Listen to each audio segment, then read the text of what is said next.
Hello everyone. I'm just testing some first stream on Gaming with Lids.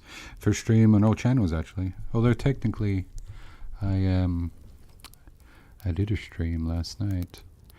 And then for about 25 minutes then I watched it back and I realized that the screen was completely black of the game that I was doing.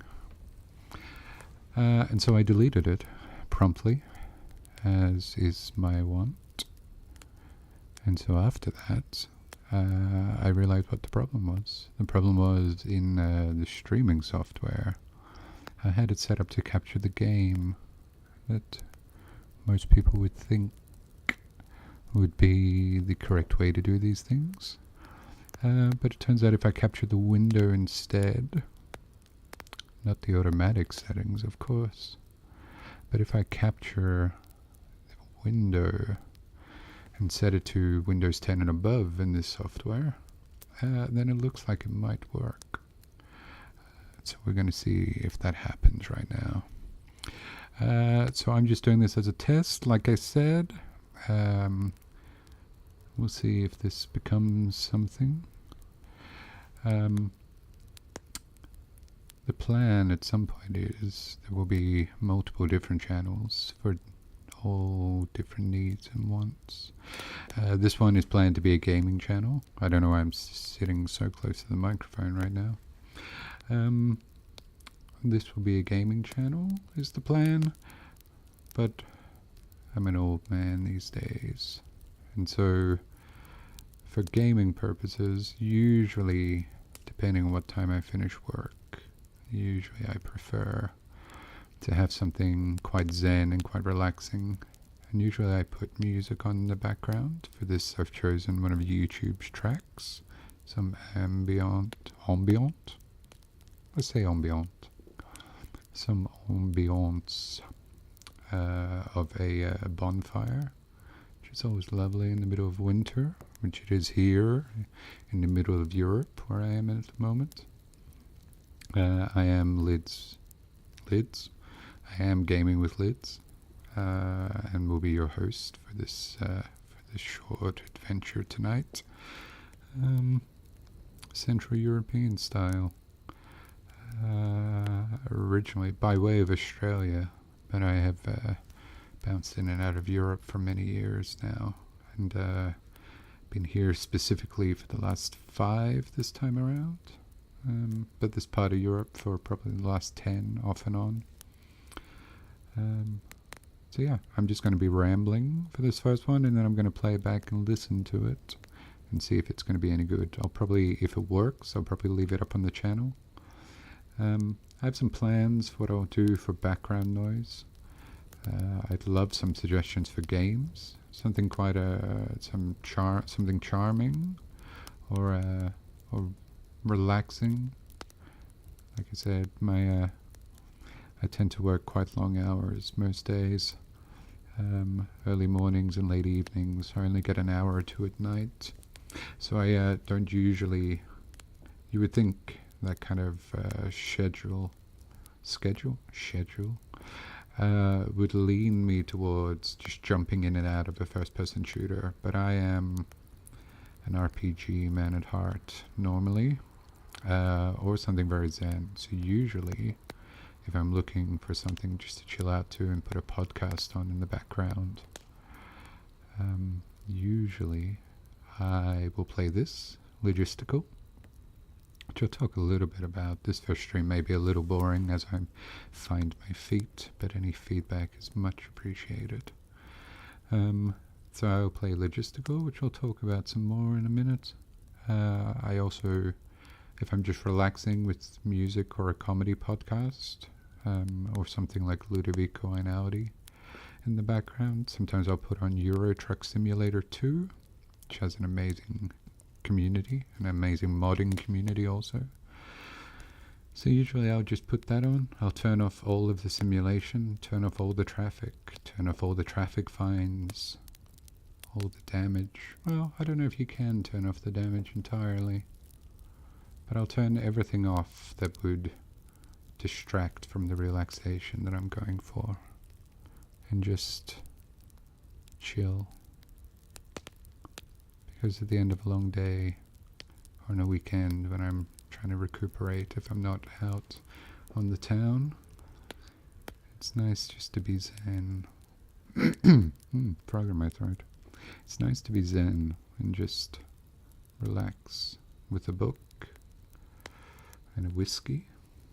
I tend to drink scotch as my beverage of choice, or craft beer for those playing at home, which for this first test stream I don't know how you would be, but for those playing at home who will play at home in future,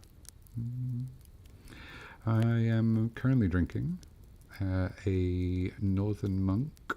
That is a craft brewery from Leeds in the UK who do amazing beers.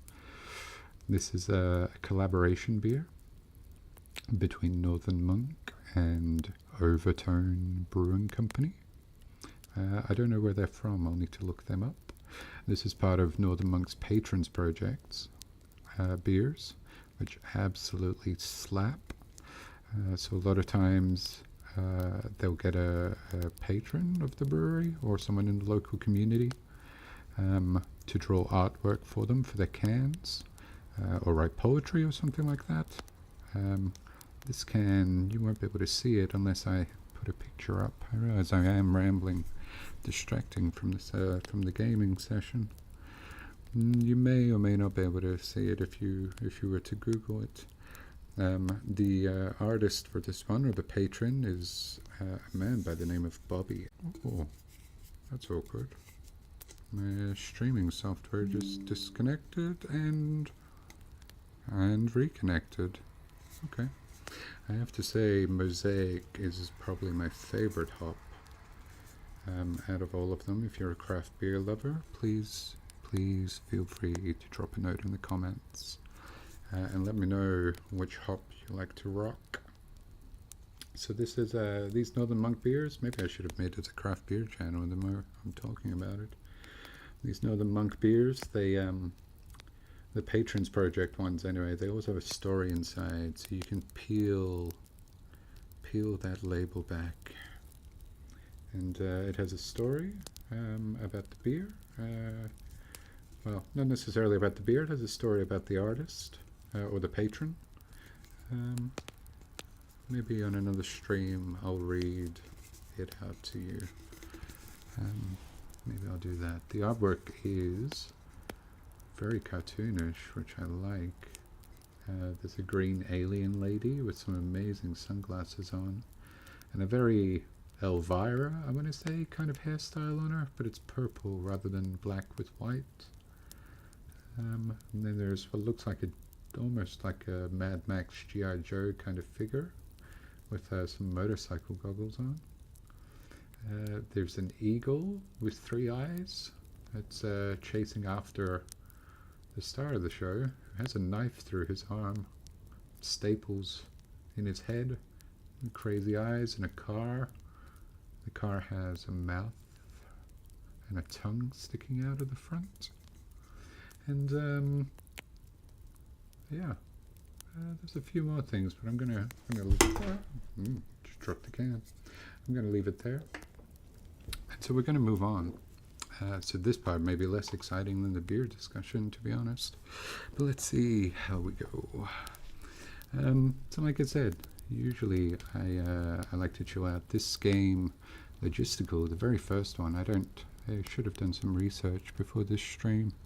The very first one had just 9,800 Steam achievements, I think. And if you're anything like me, if you grew up with, if in your, around about your late teens and 20s, when World of Warcraft was becoming big, games that have that progression kind of keeps you addicted. So very short progressions at the start, or very fast, short and fast progressions at the beginning. where you go, I'll just do one more. I'll just do one more quest. I'm so close. I'm so close to the next level. Let me just do one more, and before you know it, it's 4 o'clock in the morning, and you have to work the next day. And so World of Warcraft was very much like that. So was all games of that ilk, really. So Warhammer had one as well. Realms of Reckoning, which you can still play today, even though it's officially discontinued. I believe there's a private server around. And so yeah, games like that. And so Logistical had that in spades in the very first one. But like I said, there's about 9,800 achievements, if memory serves, the very first Logistical game. You could buy a bunch of different countries as DLC, downloadable content, to unlock more. Pretty much every town you would unlock would be a new achievement. And so you were always... It kind of becomes a bit addictive. You get that constant dopamine effect. I hope that's the right brain chemical. You get that constant dopamine hit of achieving something, and your brain flooding your system with gratification and feeling good about yourself for doing something. And so yeah. So the first Logistical had that in spades. The second one dropped that back. I think it was about 600 or so achievements, but some improvements on the gameplay. And then this one came out, Logistical Earth, which is the latest one. Logistical Earth said, I'm going to do away with all of the DLC. And I'm just going to make the entire planet available for people from the get-go. And so that's what the creator did. I believe it's a single developer. I could be mistaken, but that's exactly what he did. He or she, or they. I don't want to assume. That's what they did. And so we'll dive in. I'll play. I've been rambling now for about 12 minutes, so I'll play for maybe 15, and then I'll watch this back and see if it's worth keeping on the channel.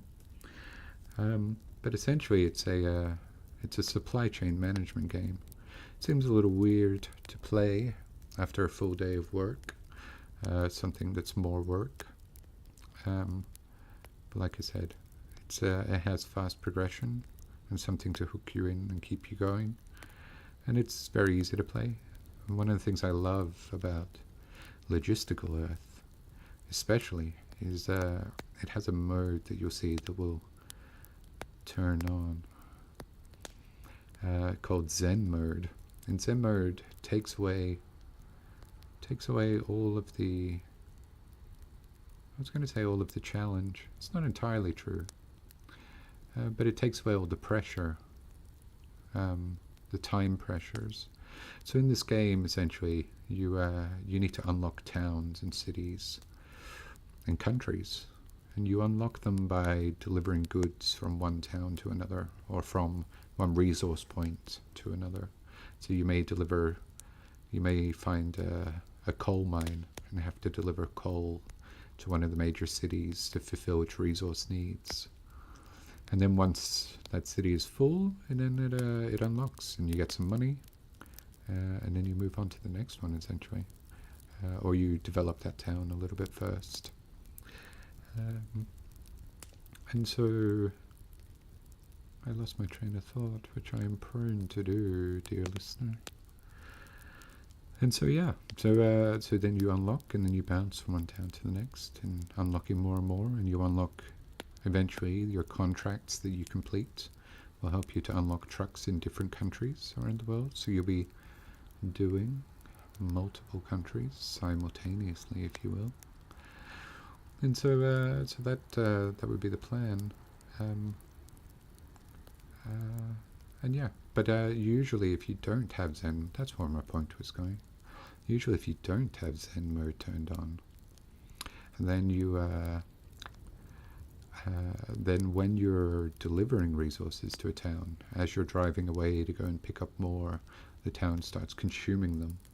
And so for some, they consume it at a much faster rate than others. And so it becomes a logistical play on words, challenge, to satisfy that town in as many ways as you can, usually by throwing more trucks at it, also filled to the brim with goods. And so then it becomes a challenge for you to balance your resources correctly, balance your trucks correctly.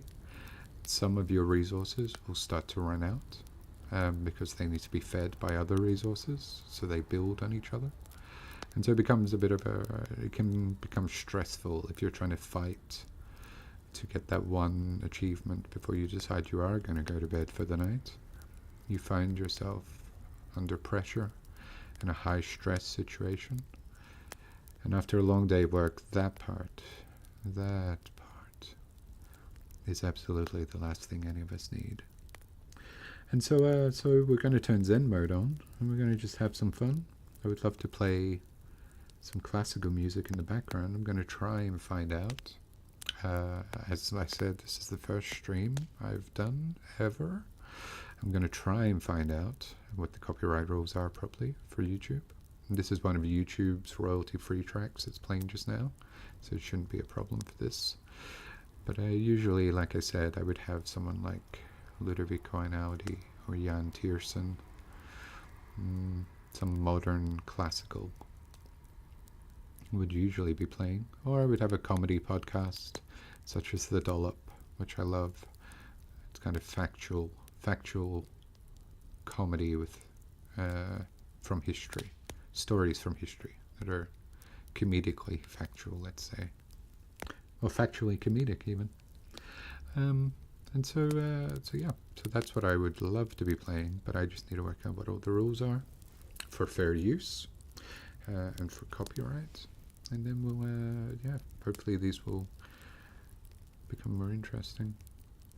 One of the reasons I'm doing this test, I don't know if I said, so one of the plans is with the channels, I realize I'm still rambling, which I knew is what this was going to be.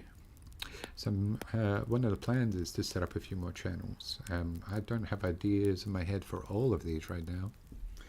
And honestly, it's probably something I should have done about 20 years ago, which makes me feel very old. But I was listening to a Gary V short or reel on on Instagram the other day. And he was talking to some people and said to them, quit procrastinating, essentially, to paraphrase him.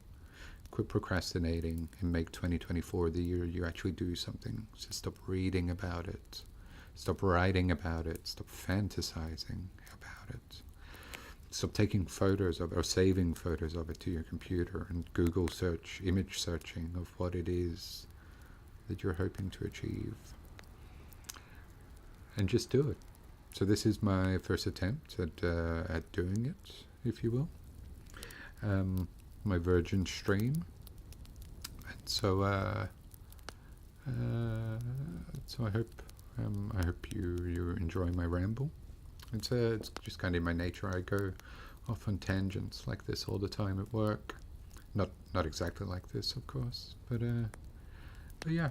So I was watching some creators for probably about the last year, learning what I liked and what I didn't like from those creators, taking a look. So one of the channels, to kind of circle back because I'm going off on tangentiality and tangents. One of the channels will be with a very good friend of mine, Moz, who's out in Australia, and so it makes time zones very difficult, because for me it'll be early in the morning and him late at night, or for me late at night and him early in the morning. And we both have full-time jobs, and we both have other lives outside of just talking to each other. So usually we're just texting back and forth on WhatsApp, and we try and get some more of the crew together for some regular catch-ups, beer and wine catch-ups over video stream, or for WhatsApp group calls once a month or once every couple of months. I usually dial in to some of the group dinners that they have out in Australia. But you know, it would be nice to see him on stream So one of the ideas is that we'll have a channel. Ideally, all the reactions we do on that channel we'll be doing together at times that we can make work. There may be the occasional ones, obviously, where one of us will do it just when we have time to record solo. But these things are always better when you have someone to react with, someone to bounce off. And so I've known Moz for 15 years, I think. We met about halfway through high school, our high school days out in Australia. In life, we always kept in touch. Our core group of friends, actually, from high school has always kept in touch, always catching up together and keeping in touch. I'm the one that's always traveling, always overseas with work or projects or visiting people. And so usually it's me dialing in or making sure I keep in touch. And so yeah, so the plan is that we'll start to do some of them together. So that reaction channel, and they're probably a dime a dozen these days, obviously, but the plan for the reaction channel will probably start off as music video reactions. My musical tastes are very wide and varied, from from rap to heavy metal or death metal, to classical and opera. I've been listening to a lot of French music these days. I don't speak a word of French. Well, I mean, I speak a couple of words, but just the basics: bonjour, au revoir, comme ci, comme ça. There was another word in my head that I've completely forgotten now. But for some reason, I really like the beat pattern of French music. So I've been listening to some French rap, as well as probably what you would call French pop or melancholy French pop. I listen to some German rap from time to time also. It's the Snow Goons, who are some amazing producers. And so the plan will be to introduce Moz to more music. So we'll probably start, I think, this is the idea in my head anyway, I haven't run it past him. So the idea would be that to start with, I'm usually a very research-driven guy. So I'll probably choose some tracks that I know, that I've heard already. I may not have seen the music videos for, but I've heard. I'll do some more research on the artists and some more background on the song, what was happening around that point in time.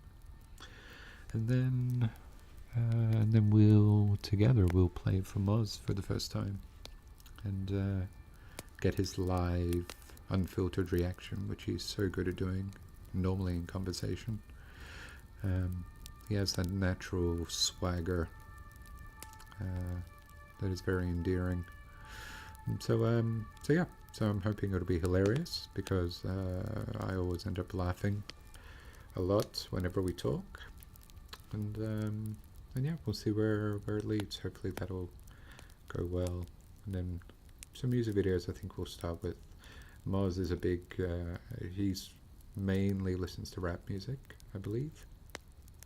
I've never really talked to him about it.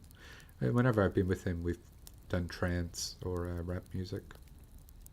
And but he's a massive movie buff, so he's a huge DVD collection.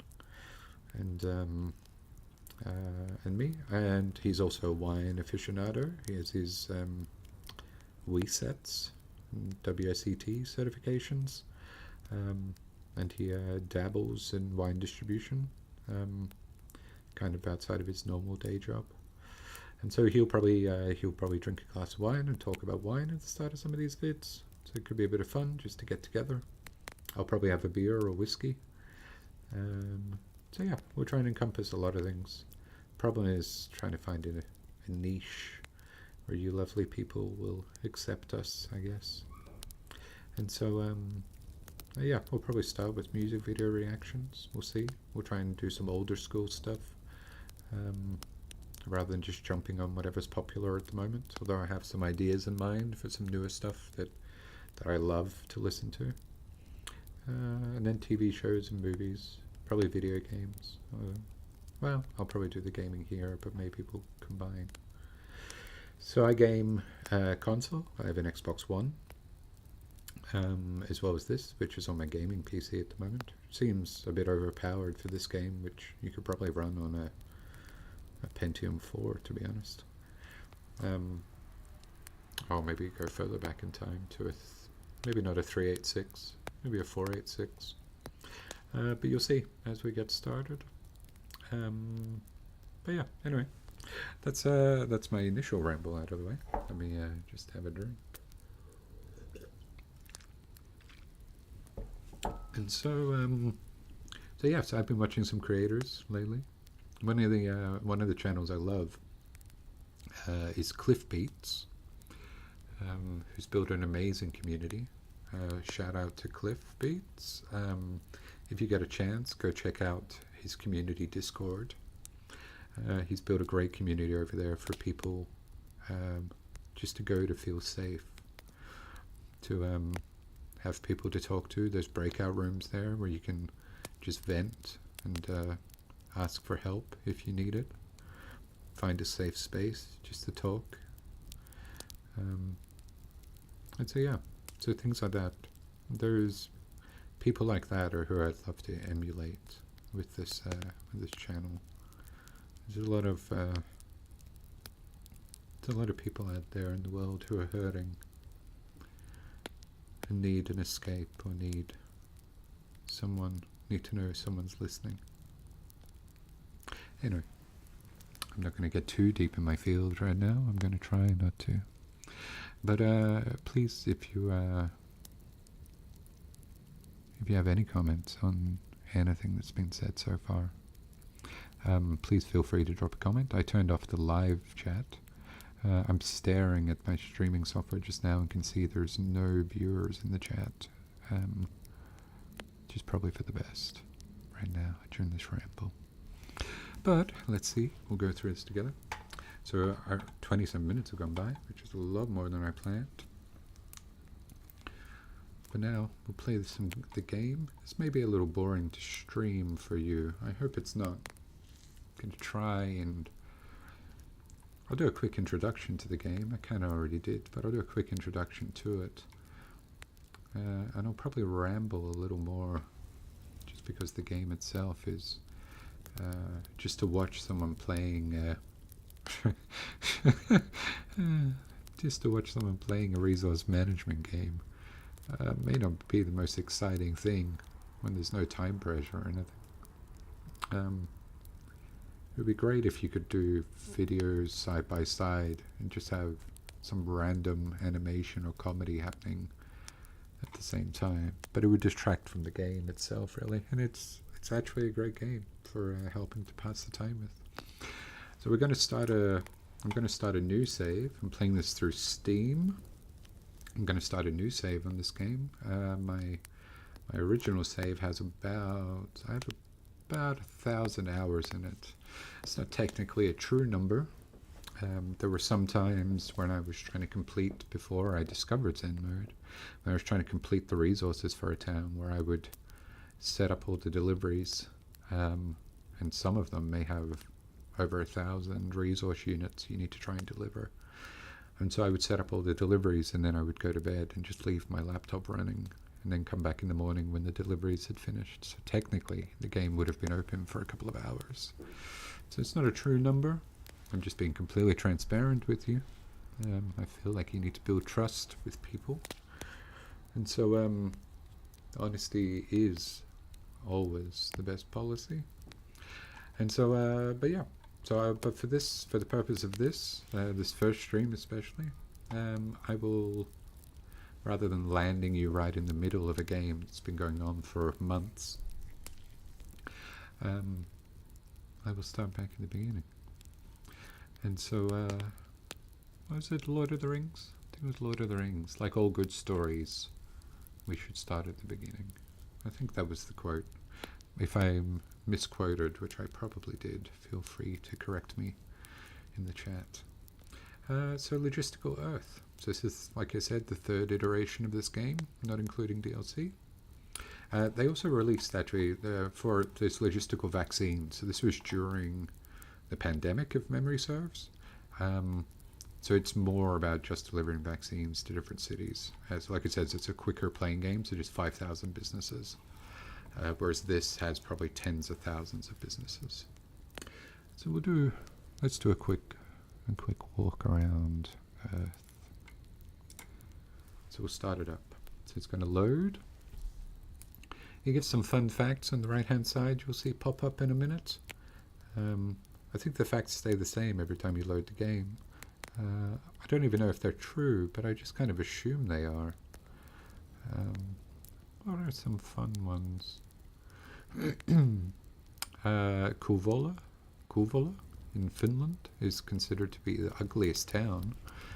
I haven't seen pictures. I don't know if that's true or not. It seems a little offensive, but any Finnish people will be able to say if they have jokes in their local language about the town.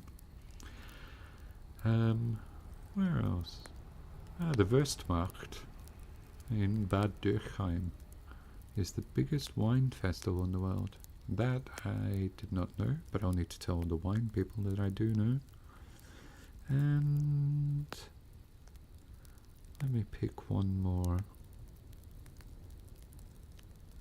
The Hague is the home of the Dutch royal family. You may have known that. I did not. I don't know where I thought it would be. I guess I assumed Amsterdam, but now that I think about it, Amsterdam's far too much of a commercial, cosmopolitan city. So maybe I would have thought Rotterdam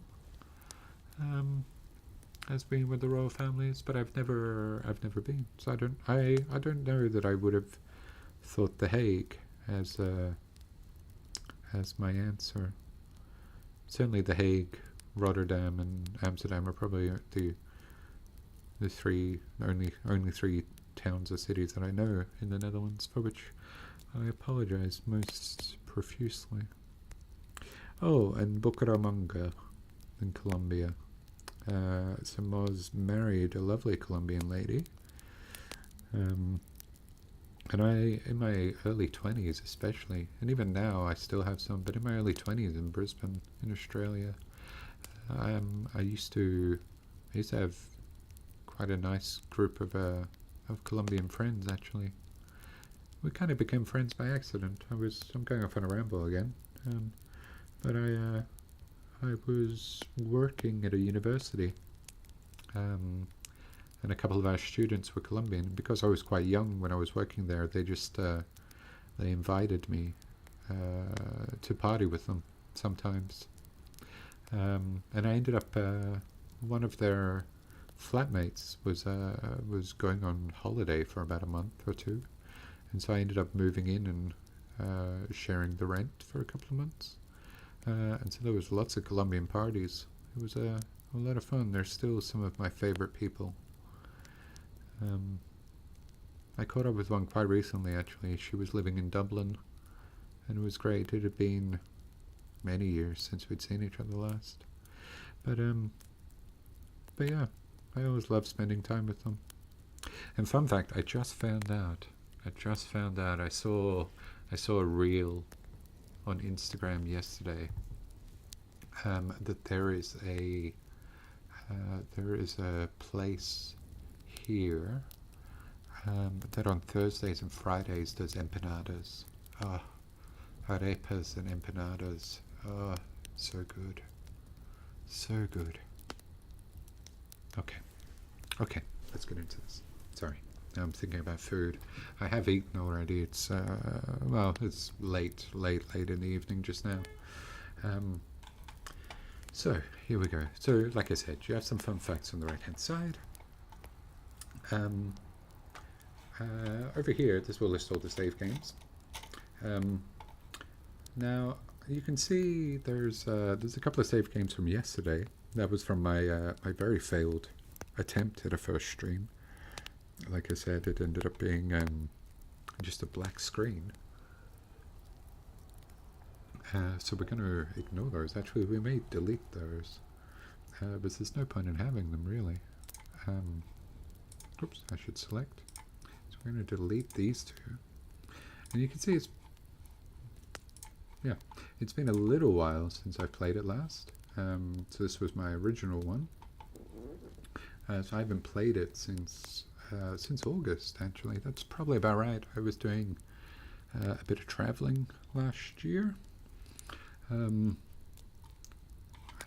can go into that another time. And so yeah. So my dulcet tones will now start a new game. And so we'll just start from scratch. And so, yeah, I forgot. The game starts you in what I assume I've never made it to this part of the world, but what I assume is the beautiful island of Martinique. Martinique. Fun fact, no votes or fun facts. Maybe it's not then. First thing we're going to do in the top right hand corner, top right hand corner here, is turn this into a Zen mode game. And so when you turn Zen mode on, like I said, there'll be no consumption. But towns will need more resources, so the game will take you longer to complete, comparatively speaking, if you had all the resources available to you and didn't have to juggle the logistics of all your trucks. So here we go. We're going to do Zen. I'll wait for this to create in yellow. That means Zen. So you can move the mouse around to each corner and it will scroll. You can also click and drag to have a look around. You can zoom in and out, so we're just going to zoom out because I'll be honest, when the game first started, I had no idea where Martinique was. From a geographical point of view, I had no clue. And so if we zoom out, you can see that it's here, just south of Dominica and north of St. Lucia. What else have we got down here? Well, these are just other towns.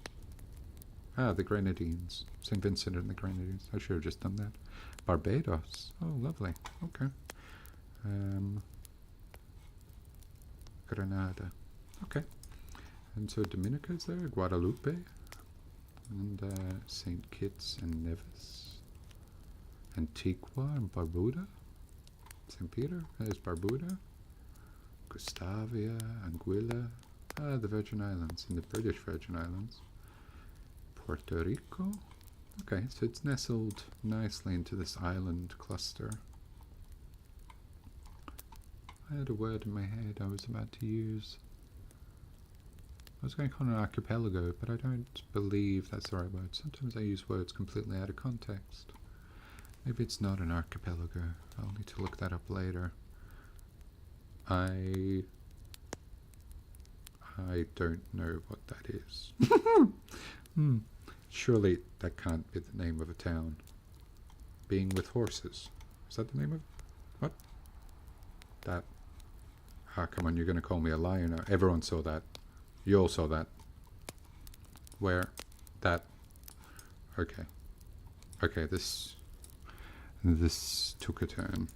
That's okay. Okay. I'm going to zoom out again.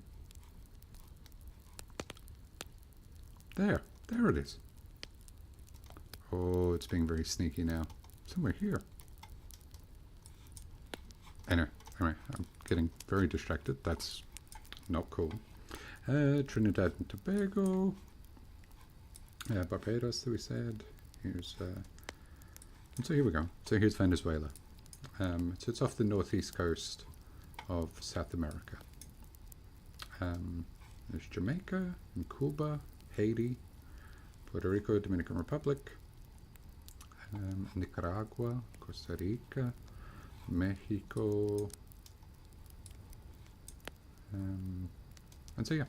So you can essentially you unlock towns in all these places to try and do, especially across Europe. So here's Central Europe here, kind of through this belt. Scotland, which I have much love for. I have a lot of family in Scotland. And just spent some time in Edinburgh visiting them again. Anyway, distracting. So back to the lovely place of Martinique. And so one of the things you can do, so you got your money at the top, you can click on global statistics, and ignore these. These are from the other logistical games. These are some of the DLCs. But if we click on Earth, then you can see. So in total there'll be 47,986 towns to complete, 167,374 businesses, 9,863 roads, only 3 industries. That seems unlikely, but okay. And then we're trying to go for, yeah, so there's plenty to do. Maybe in, well, of course there's only 3 in Antarctica. So you can also expand those and see, and then it'll expand down further. So here, I assume Martinique's going to be called part of South America, but I could be completely wrong. And it looks like I'm completely wrong. It counts as North America? It does count as North America. Look at that. So here is Martinique. So for Martinique, there are 17 towns and 51 businesses, 9 roads and 3 industries. And then you can click on that as well, and then you'll see all of them. So if you ever get lost or need to find your starting place, need to find which ones you still need to complete, you can find them in this list. So lots of roadworks and things like that also. These populations, I don't know that I agree with these entirely. Maybe a lighthouse does only have 1 person living in it. And maybe a clay pit shouldn't have anybody living in it. But I feel like, especially these ones called habitations and houses, I feel like these probably have more than 1 person, just between us. But it seems to have focused populations on the main towns. With a name like Martinique, and with some of the names of these towns, I assume a French colony or former French colony. I don't want to offend people by getting my historic facts incorrect even.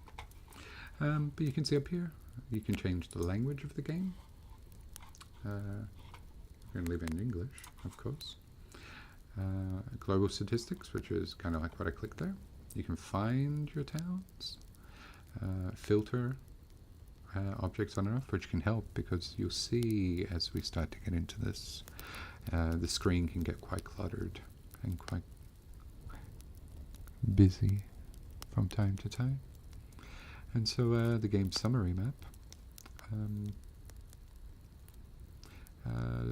transactions, which we don't have any just now, but normally the payments would be here, which you'll see. And yeah, right hours.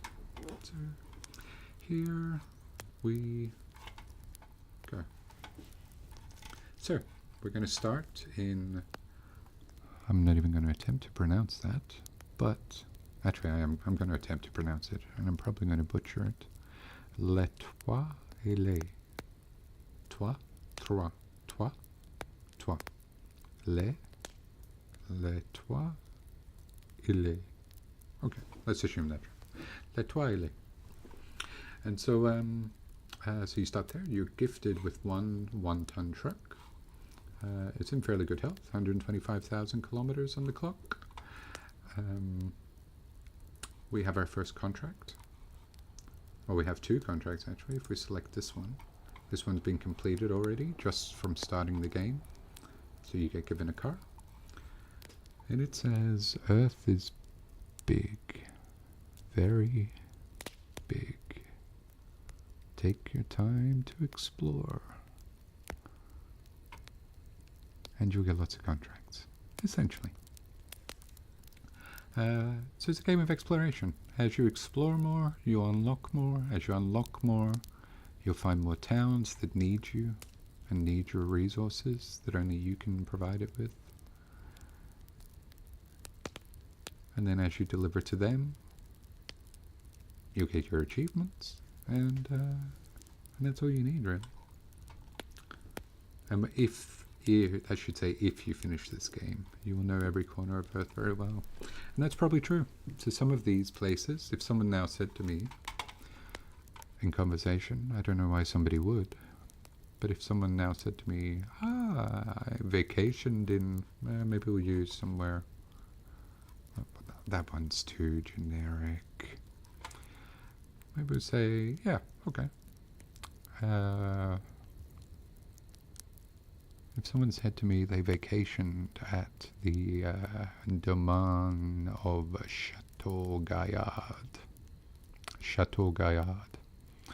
I would be, oh, you were in Martinique. What were you doing in Martinique? That's such a long way from Europe. Surely that must have taken some time to travel to.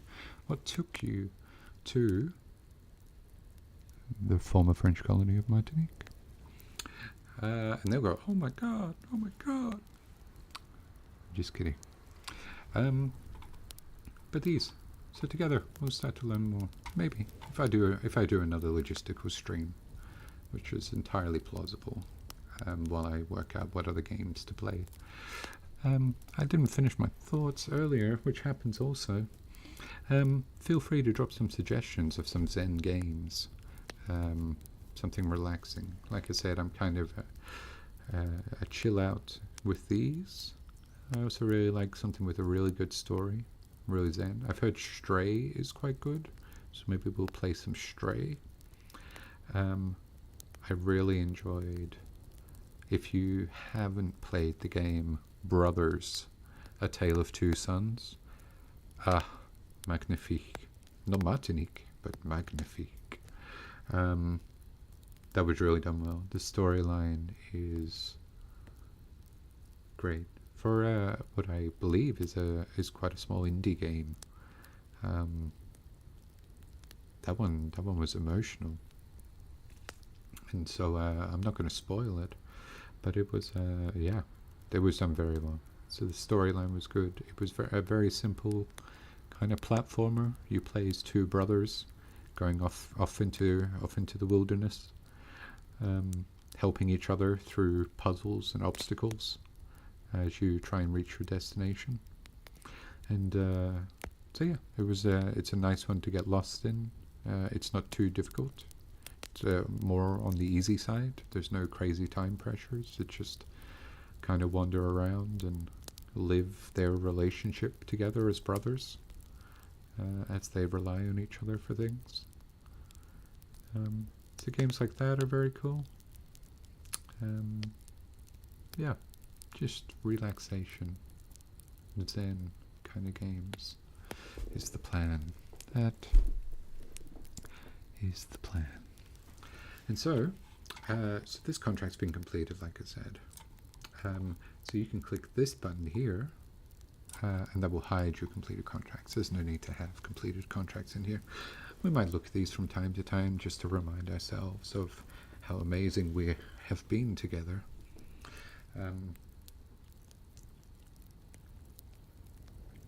That beer is really, really good. Nice work, Northern Monk. Really nice work. So now we have another contract here that had popped up before I hit it. And so this one says, welcome to Martinique. So there'll be many puzzles and many sub-goals, which are essentially the contracts and the achievements you'll get. So now you work through the tutorial. So you click on an icon. And so what we're going to do is, I kind of know part of this already. So I'm not going to talk you through it directly. I'm going to explain a little bit. We're just going to close that window actually. So we'll go through a little more. I'm going to go up to settings first. I'm going to turn off the sound effects because otherwise it makes these really loud dinging noises whenever you fill up with resources and drop them off, and when you complete a town it will ding. And I feel like, apart from my voice that might be driving you absolutely insane by now. Probably not in a good way. But apart from my voice, I feel like that would ruin the ambiance of the crackling fire in the background. And so we're going to leave it like that. We'll leave the resolution all the way up.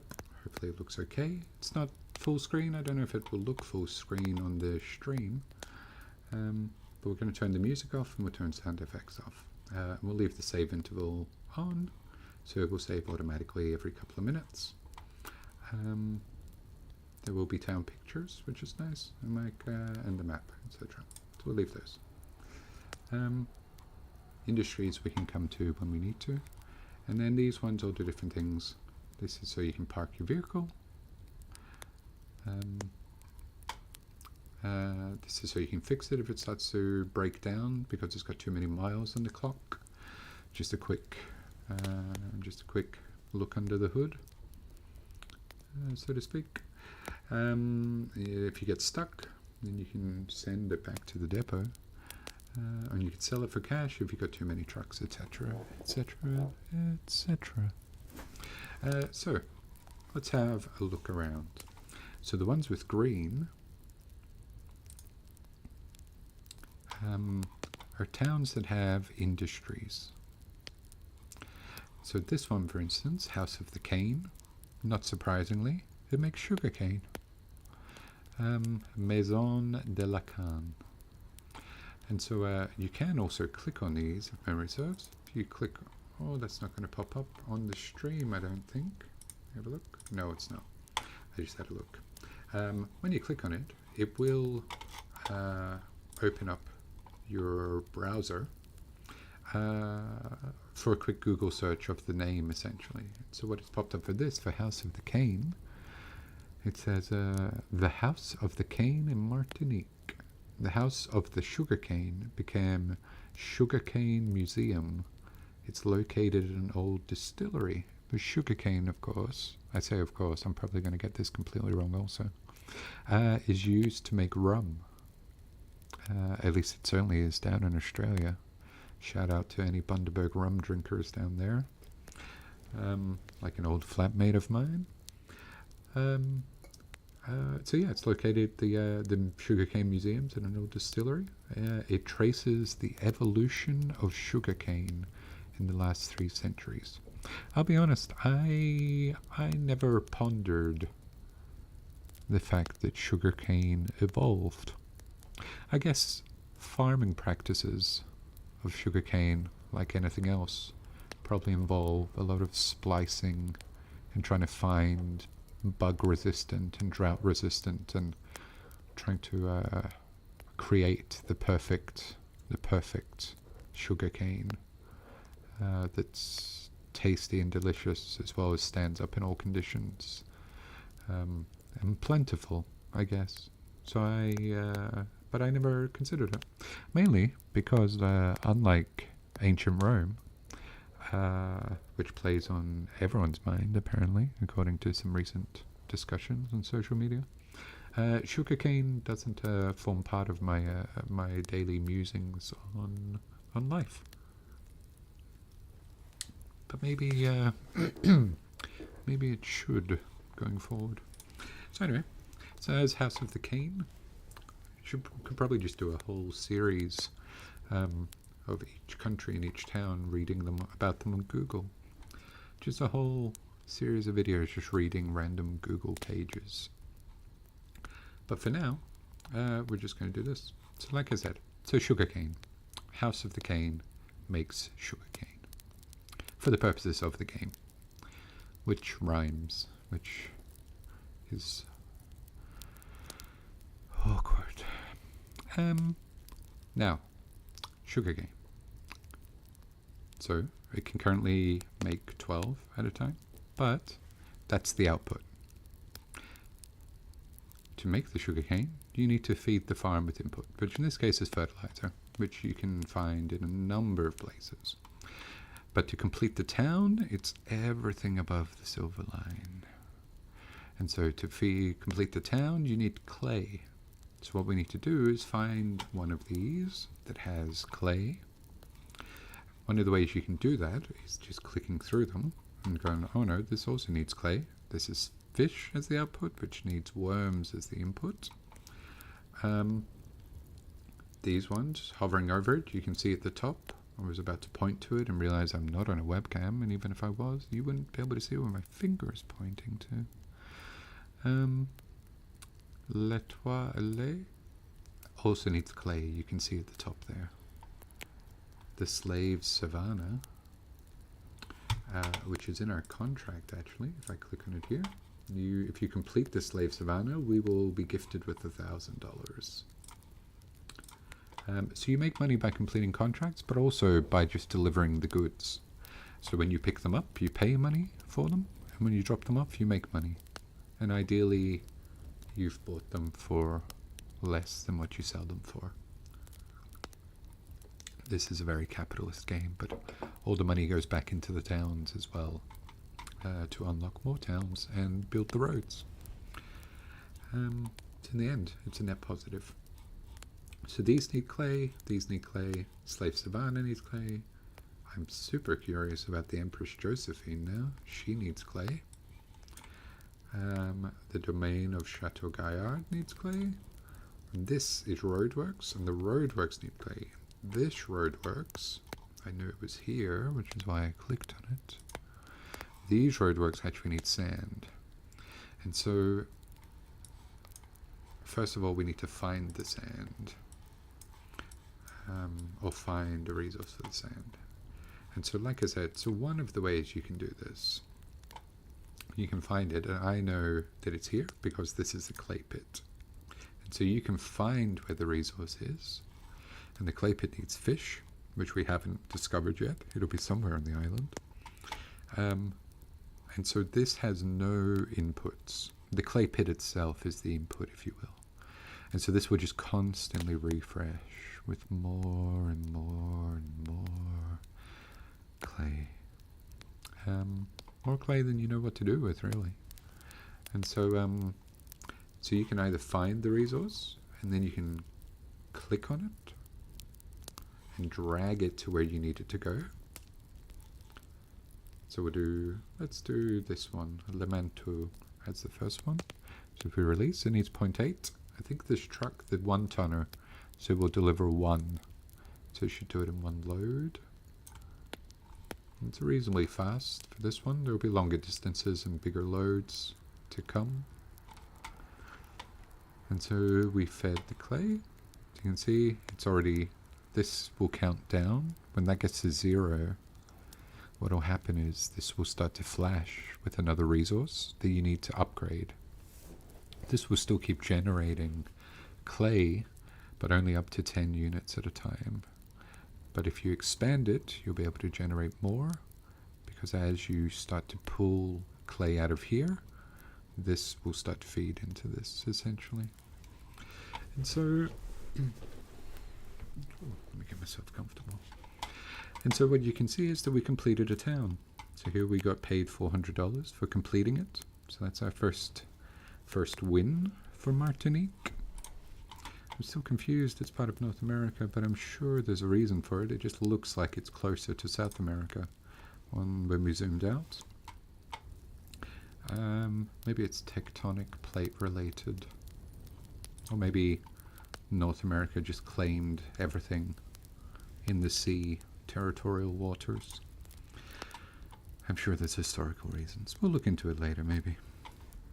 And so the people of Le Manteau love what you've accomplished and will erect a statue in your honor. Now, I don't want to spoil anything, so spoiler alert if you're going to play at home. But every town, just between us, every town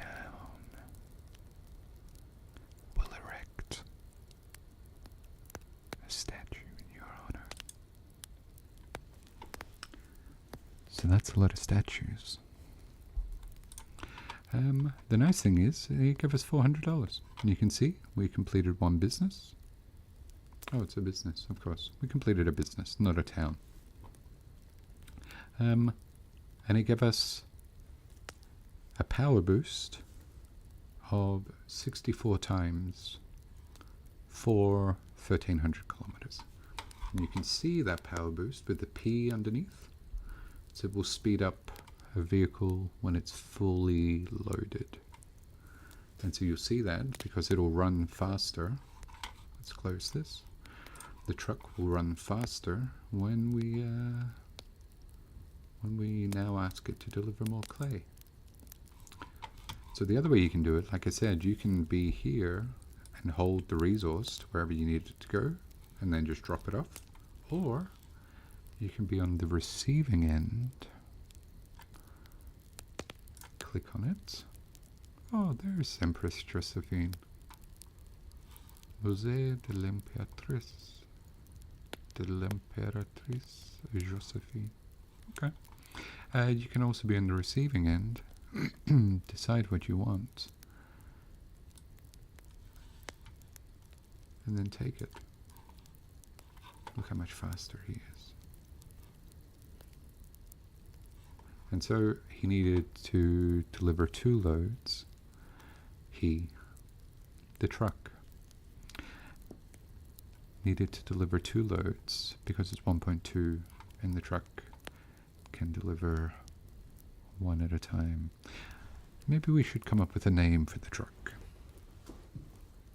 I don't know what some good truck sounding names are, so feel free to leave a comment. Trucky McTruckface is always an amazing suggestion.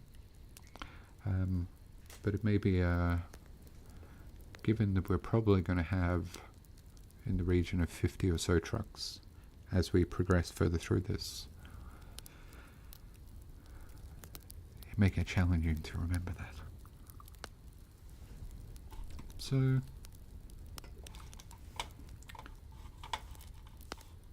we just got a new contract, and this contract will give us $10,000, which is essentially a 100%. Oh, it's just shy of it. Let's look. Let's just round it up. Percentage. Let's round up the percentage. It's essentially a rounded up 100% increase on our current bank balance, which will come in very handy for buying another truck if we need one, which we will at some point. So, super fast trucks, $10,000. Every 5th business will reward you. We'll reward the truck. We'll reward Trucky McTruckface with a 2 times upgrade in traveling speed. And those rewards will continue until you reach a maximum of 6 times speed. Now, what I know also from playing this game in the past is that not just the trucks will get speed updates, but as we unlock more and more contracts in towns and cities and countries, the game itself will allow us to turn on speed updates. So some of these large distances and larger contracts to fulfill will happen a lot more quickly. And so, yeah, so here you go also, which is a nice little perk. If this truck, if Trucky McTruckface was already maxed out, then the boost will carry over to the next vehicle. So it, what's the word I want to use that I will use completely out of context? I was going to say waterfall. It doesn't well, it kind of waterfalls onto the next truck, but it, cascade. Yeah, I'm going to use that word. Even though it may be the wrong one, but the situ. So the effects will cascade through to the next truck in your collection. So Trucky McTruckface's brother or sister. So we're going to close that just now, and let's continue with our clay. Although now that we've started the process by having a read about House of the Cane, which sounds like it should be a movie, I'm super curious about the Empress Josephine. So I'm just going to open up Google. And so it says the Empress Josephine Museum is sure to make for an excellent afternoon during your trip to Martinique. Between nature, adventure, and history, it invites you to discover another era. Located on the former site of the 500-hectare estate, the Musée de la Pagerie is entirely devoted to this extraordinary woman. Which makes it sound amazing. That's from that little summary on Google is from tourcrib.com. However, to put that in context, TripAdvisor, which is the next review down, says that it contextualizes Empress Josephine's family history with the broader history of slavery and plantation labor in Martinique. So, Tour Crib says it's at the heart of Josephine's life and that she's an extraordinary woman. And maybe I don't know anything about her. Maybe she stopped slavery and plantation labor in Martinique. Those were dark times in our communal histories, ladies and gentlemen. But maybe she did good things as well in her life. I won't fault her without knowing anything about her. But her museum, or a museum in her honor, is right there, which is what we just completed. And we got $600. And look, another statue.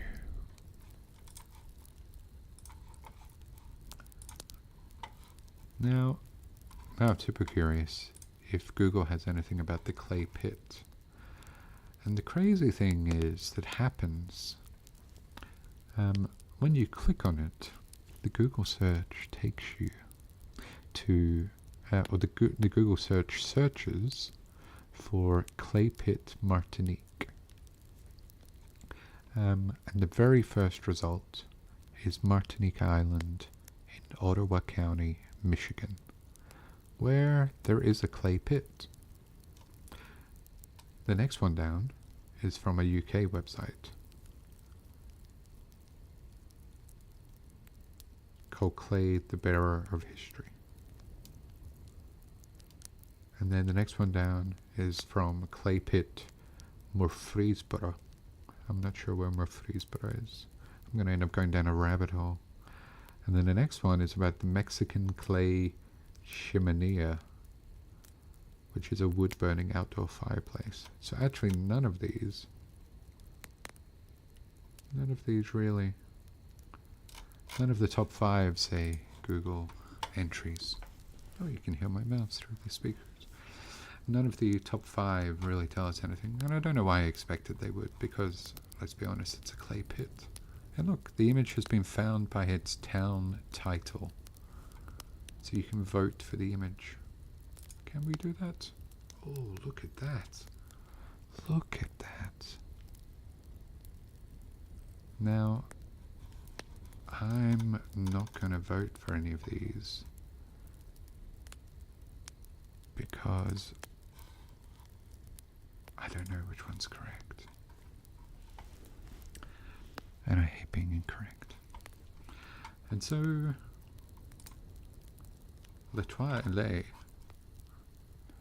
Now I've gotten in the habit. Now we're going to have to search for all of this. Oh my. It's a shame you can't see this picture that popped up on Google. It looks beautiful, actually. Le Toilet, Gemeinde auf Martinique. Oh, I defaulted to German, that's why. It says, to get there from where I am, would take 24 hours of flying. And the picture cavalcade? Yeah, sure, cavalcade's probably the wrong word. Picture cavalcade that popped up for the town, I thought Le Toilet, is the town and geography of Martinique. It looks beautiful, actually. So it's got a dock, a harbour. There's lots of boats in it. There's lots of boats just off the coastline. Lots of rainforest around. It looks really, really nice. Yeah, it looks really beautiful. Okay. So it's, oh yeah, limit this because I'm a typical Westerner who only speaks one language, I'm afraid, ladies and gentlemen. I'm working on it. I had to limit my search results to English only because it was coming up with French and I was getting very confused about, and I didn't want to butcher their language any more than I already have.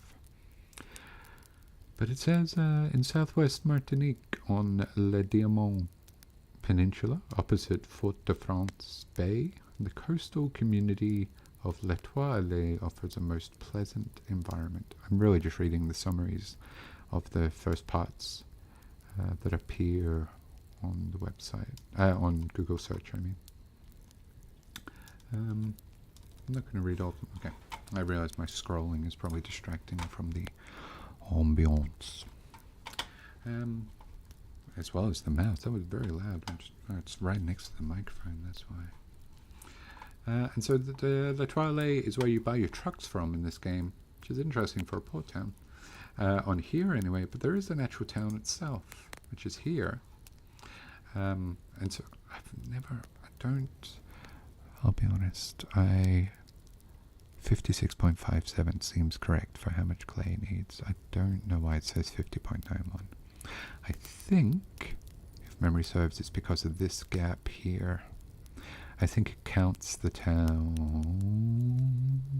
I think it counts the town as being complete for you if you complete 90% of the resource requirement, which is really quite lovely. But yeah. Anyway, that's all I got. So, we'll move on to the next one. Because I already read about that. The Slave Savannah. So this has no picture, which is super interesting. I'm going to click on it, because now I've gone into the habit. These could be very long streams, but you may learn bits and pieces, as I will, I'm sure, about all these different places on Earth. I know from here, I'm quite excited about the next country we go to. I'm kind of jumping ahead of myself. Spoiler alerts. Left, right, and center. But I know, and you'll see. I am going to spoil this for you because I'm a. And is there a word for someone who spoils everything? I don't mean to spoil everything, but I'm going to spoil this, just because it plays into the story, the tangent that I'm off on now. So I know once we complete the Slave Savannah, I could just do it. Maybe should I? Okay. Maybe I won't spoil it. Maybe I'll try and be good. I don't want to do you wrong, ladies and gentlemen. Let's try and do this. So, the Slave Savannah says the Savane des Oclaves is a magical place on the rural heights of Toilet, a place that reflects Martinique, admirable and fascinating. Again, the top Google hit for that is tourcrib.com. And actually, there's a people who ask section, and so I'm going to read the first two, because I think they may end up being interesting. So the first one is, who were the first people in Martinique? And it's like most of the islands in the Caribbean, Martinique was originally settled by indigenous Kalinago, and then it's got Caribs in brackets, parentheses. Let's call them what they are. There's lots of different types of brackets, but these brackets are called parentheses.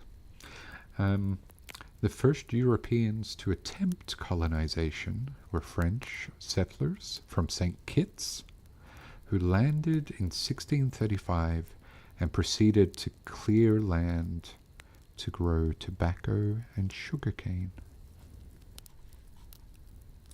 And the next one that came down, which I was more interested in from my previous tangent that I went on, was when... Oh, and actually who? Okay, there's two that have popped up. When did Martinique abolish slavery? And the answer is, as for all countries, far too late. But we're not going to get political here. The answer to the question is, Martinique abolished slavery on May the 22nd, 1848. It says, I'm not going to read the full thing. The little blurb says, from the 18th century, Martinique society was marked by revolutionary influences and emancipation struggles, leading to the abolition of slavery on May 22nd, 1848. Which I think it's great that they finally got there. I'm even going to make I'm going to try, I usually type very loud. I'm going to try not to do that to you. But I am going to make a note in Notepad. You won't be able to see this, but I'm going to type this. I'm going to say Martinique, abolition of slavery, May 22nd, 1848. And I'm going to save that somewhere on my computer. I won't save it right at this moment, but I'm going to save that somewhere on my computer. And if I do more of these, then let me know if these historical random gaming facts are interesting. As if I do more of these, then I'll open that up each day as we discover new facts. And I will sort it. I put it in Notepad just now, but I'll put it in an Excel that I'll sort by date. Mainly the key date, which is May 22nd.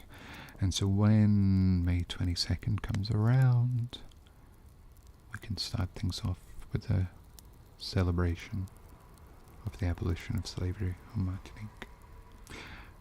By May, hopefully we'll have finished Martinique by then. But let's, we can come back for nostalgia and have a look around the island. So May 22nd was the abolition. The other one that caught my eye was who abolished slavery in Martinique. And so it says on... Okay. So 1 month, just shy of 1 month before slavery was officially abolished. I assume anyway, it's coming from, it's, you know, Google just gives you the first sentence or 2 sentences of where it's pulling the information from as a summary. So this is pulling from the history of Martinique Wikipedia page. But the little blurb it's telling me, it doesn't give me a year, so I'm assuming it's going to be the same year, which is 1848. And it says on April 27th, so it's that essentially 3.5 weeks before the abolition. Schulcher, maybe Schulcher. It's got an O and an E that are attached together. And if it's a German name, I don't know what language it is. It's probably French, and so I probably butchered it. I'm reading the O and the E the German way, as if it's an umlaut. So it'd be Schulcher. Schulcher obtained a decree abolishing slavery across the French Empire. So Martinique was part of the French Empire. So the decree was for the whole of the French Empire for slavery to be abolished.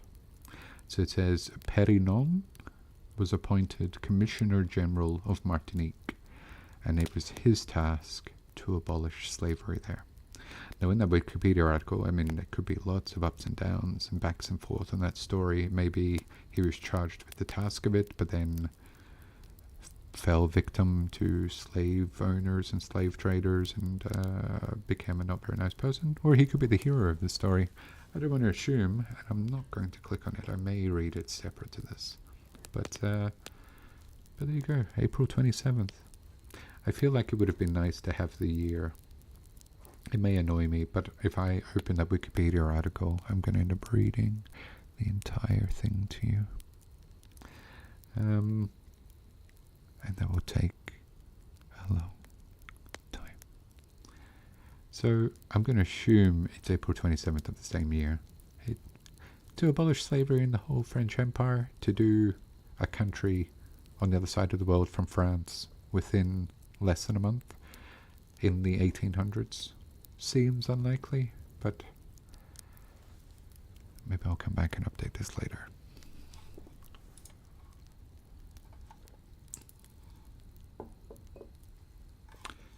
Okay, where were we before I went down that rabbit hole, which is going to become part and parcel of this, I'm afraid. So here we go.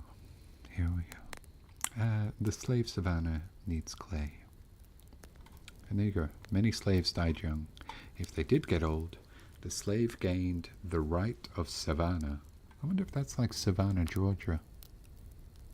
I wonder if it's named for a similar reason. The Ride of Savannah. That meant he, should be they, hopefully. Hopefully it wasn't just male slaves that were released.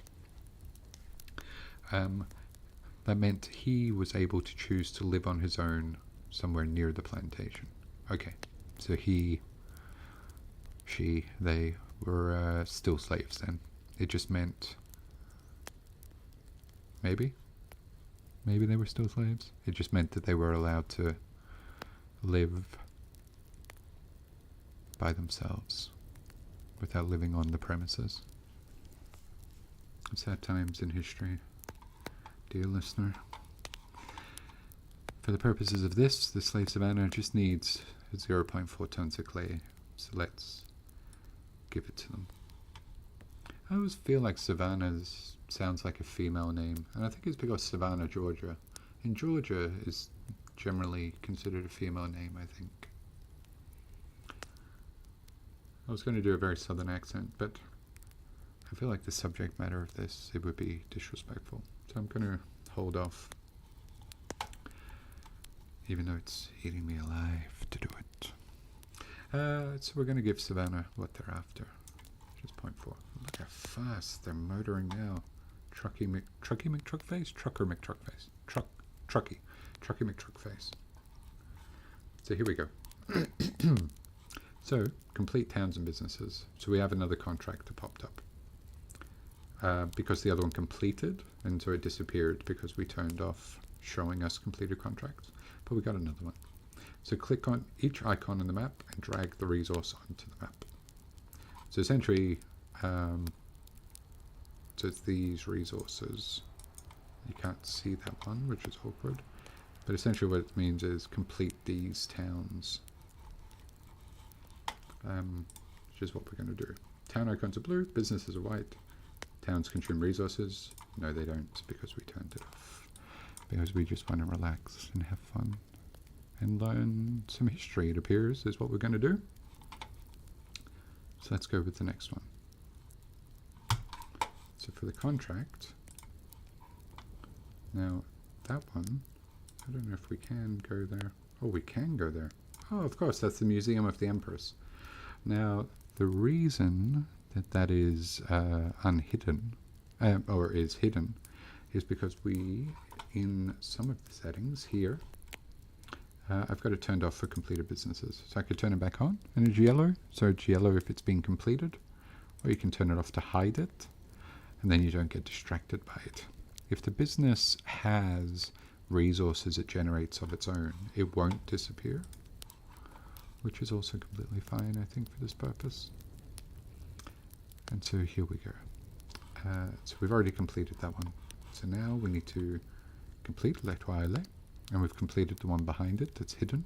And to complete House of the Cane, which I didn't do, I thought I did, my bad. Marine World Museum also needs clay, and Domain of Chateau Gaillard also needs clay. So, actually we'll leave that open, yeah? Okay, yeah, we'll leave that open. And then we can see. So, Le Toile, I know is going to take some time, so it's 5657. So we're going to ignore that one just now. We'll do House of the Cane next. We already looked that up, so I'm not going to bore you with any more, dear listener. But let's get this going.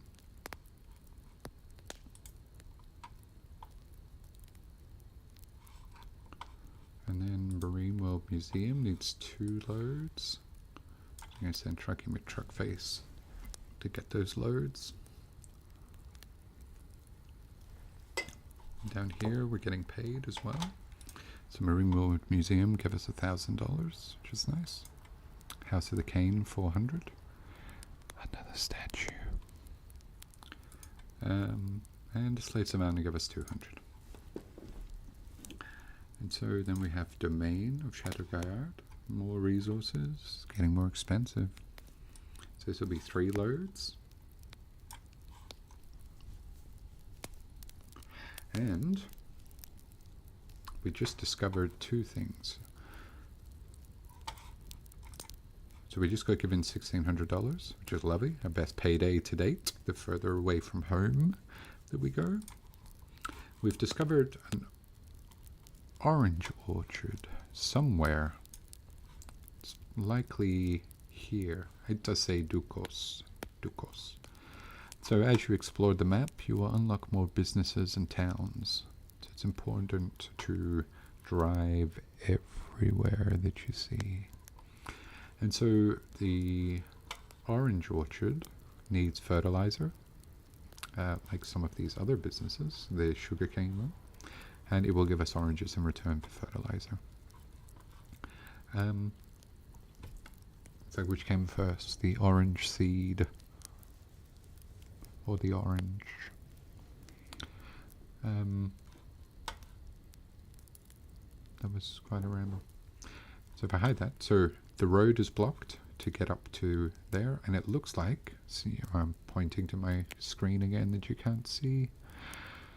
You can see floating around it. That's what the town needs to be completed. So the town, that town will need sugarcane. And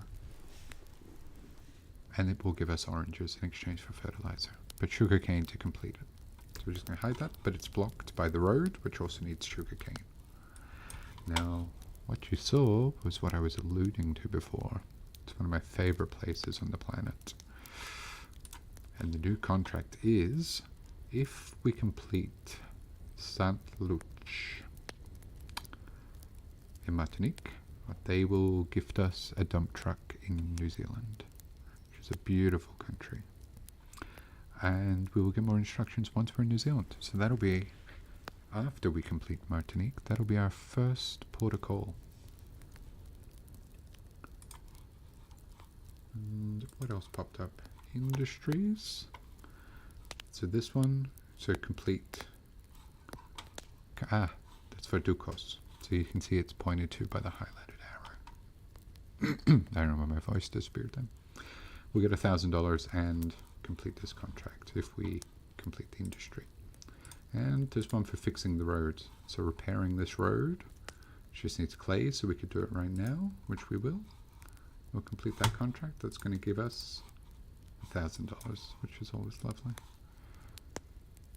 So I'm going to give you $1,000 just for fixing the road. I don't know if you can see, when he was picking it up, there was $2 to pick up clay. And then when we delivered it to the roadworks, we got something like $77, I saw at one point. Plus we get a contract bonus. That is amazing money. I assume from the clay pit, because we're doing it to fix the roads. Maybe that's just fuel cost of $2 to pick up the clay. And then $77 back. That's a good day out. I don't know what that distance is. There's a range indicator of a kilometer here. If we factor that, I'm going to try and do this with my fingers. In a manner of speaking. There's 1. You can't see my fingers, luckily. All manner of things. 1, 2, 2, 3. I'm going to say that's 5 kilometers if you factor in the way the road bends and curves. So 5 kilometers for, say, $75 profit. And if you factor in the -2 there and the 77 here. So what is that? My brain is not braining this evening. What is 75? Is that 15? Yeah, that is 15. 75 divided by 5 kilometers. 15. There you go. It brained. 15. $15 a kilometer. That's what I was going to say. I don't know if that's a good deal or not. I've never had a job as a sales rep where I got paid a per kilometer amount. That seems quite high. $15 a kilometer. It seems like you would make a substantial amount of money. If you drive 100 kilometers, you make $1,500. That seems like a lovely job.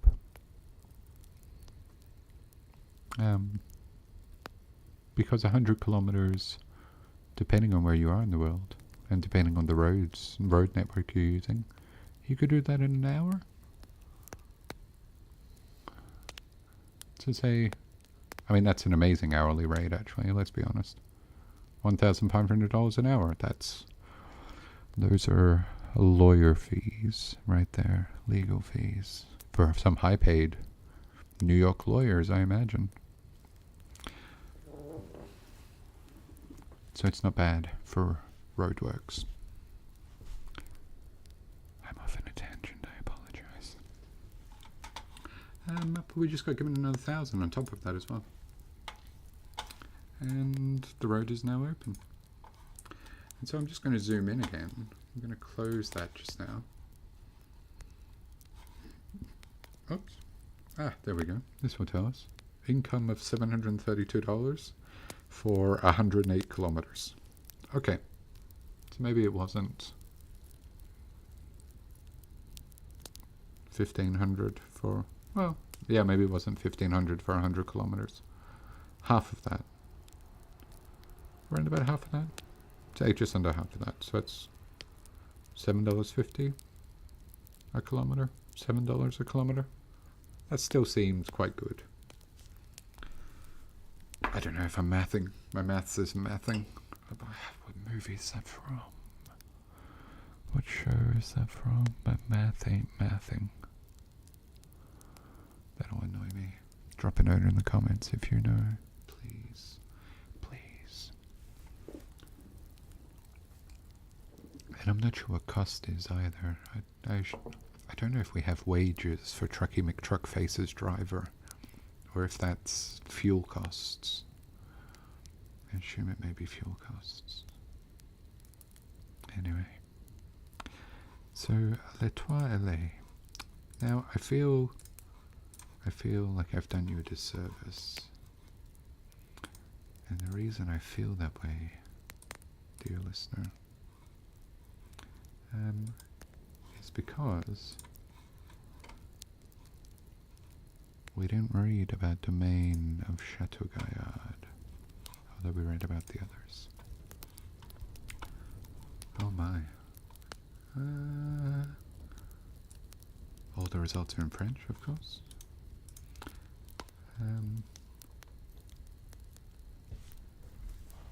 And so tourcrib.com is the first English result that appears. It's about third down the Google search list. And it says, the domain Chateau Gaillard of Trois Allées. I'm completely butchering that, I know. Trois Allées. In Martinique is an exceptional and unique site. The domain is known, above all, for being a huge nursery. Now, where I grew up, a nursery was essentially kind of what you would call pre-K in America, or childcare essentially. It's where you would drop the kids off, they would have fun, they might learn a little bit, some alphabet stuff potentially, but it's essentially you just drop them off in nursery and then you would go to work. I say all this, I don't have any kids, but from what I was going to say from what I remember, but I don't remember going to nursery, although I'm sure I did. But from what I know about life,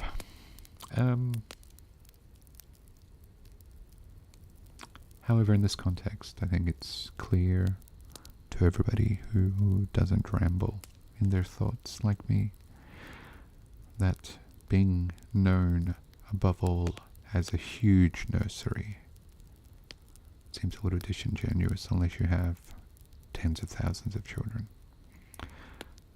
So we're going to assume that it's the other explanation, which is that it would be a plant nursery. And I may go image search very quickly just to have a look. And indeed, it looks like a massive block of land. There's a beautiful house on it. Although it looks like it's got a hydroclim. It looks like an obstacle course for children, for the most part. But it does indeed look like there's lots of grassland and a lake. A wake park. Okay. So it's probably more known for plants, is my point. Was there another one we missed? Marine World Museum. I will click on it, but the Museum of Shells and the Sea is what appears. I don't know if that's the same one. And so we're going to hide these again. Oops, I clicked the wrong one.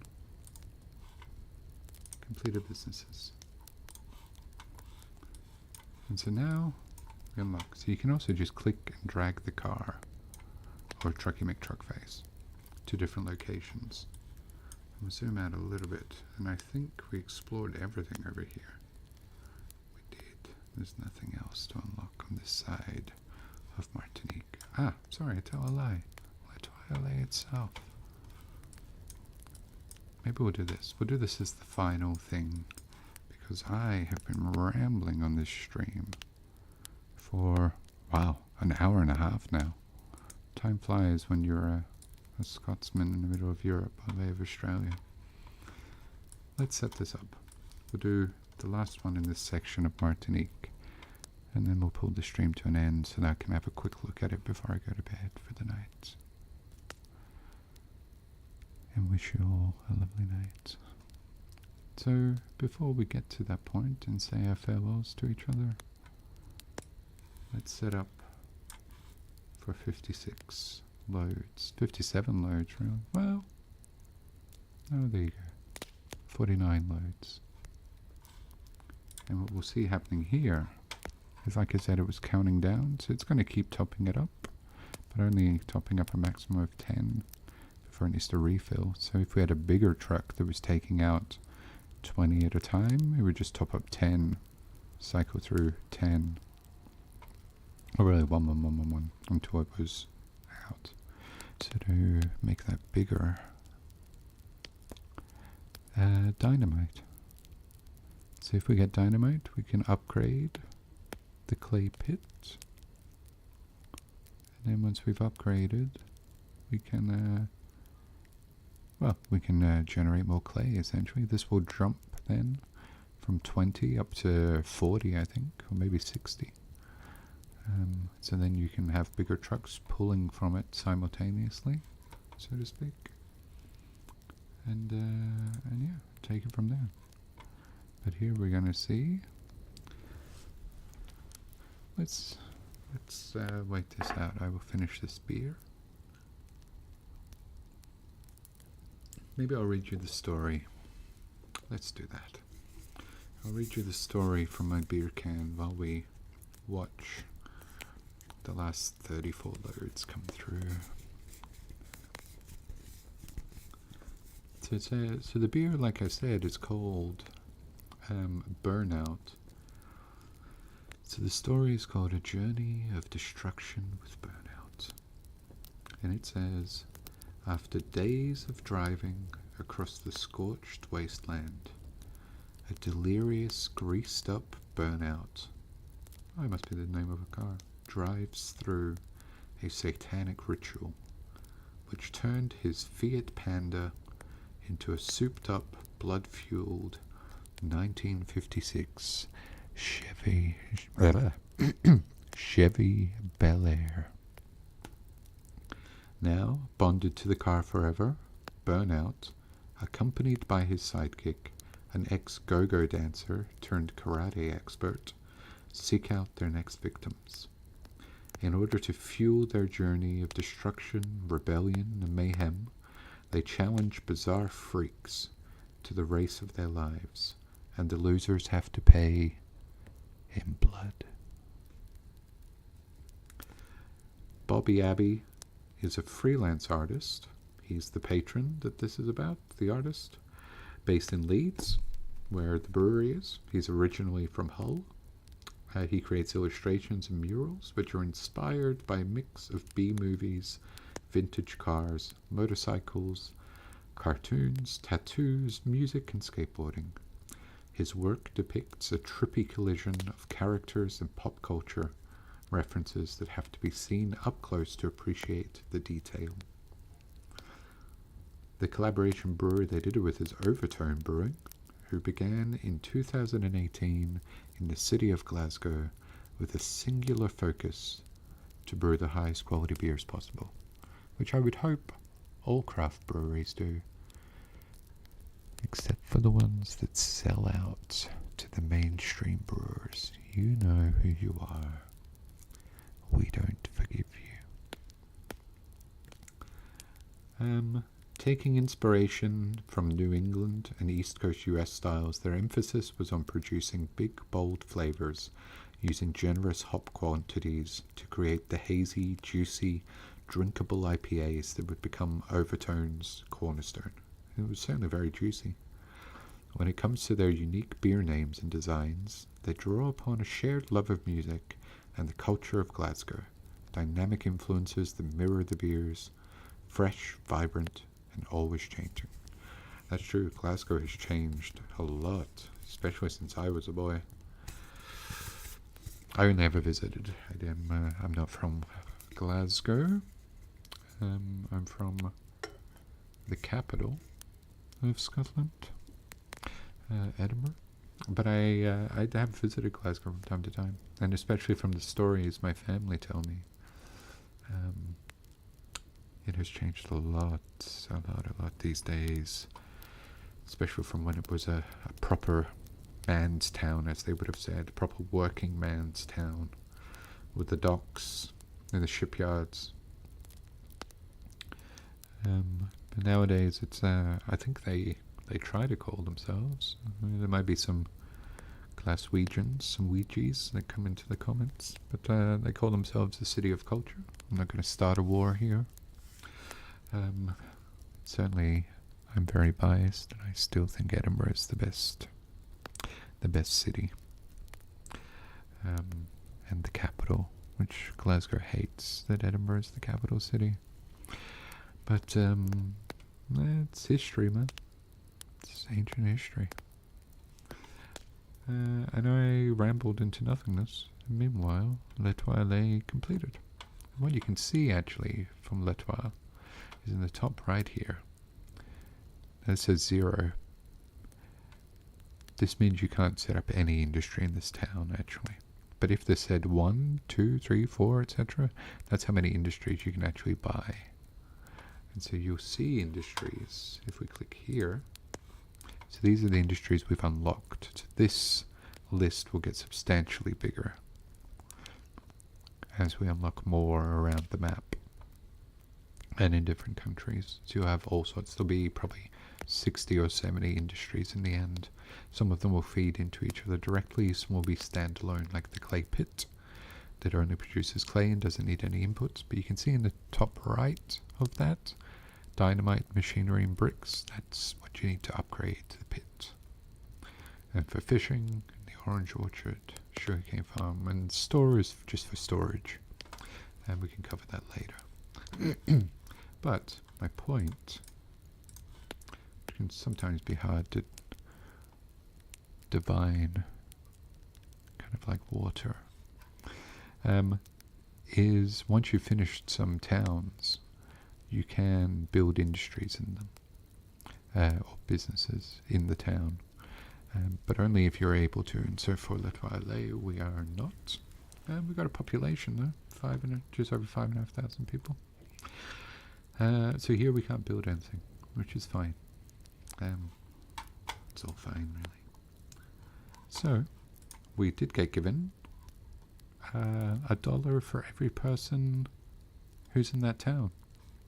So if we assume that's the same for everywhere, then the slave savannah must have 200 people living there, and not a population of 1, like it said elsewhere. But here we go.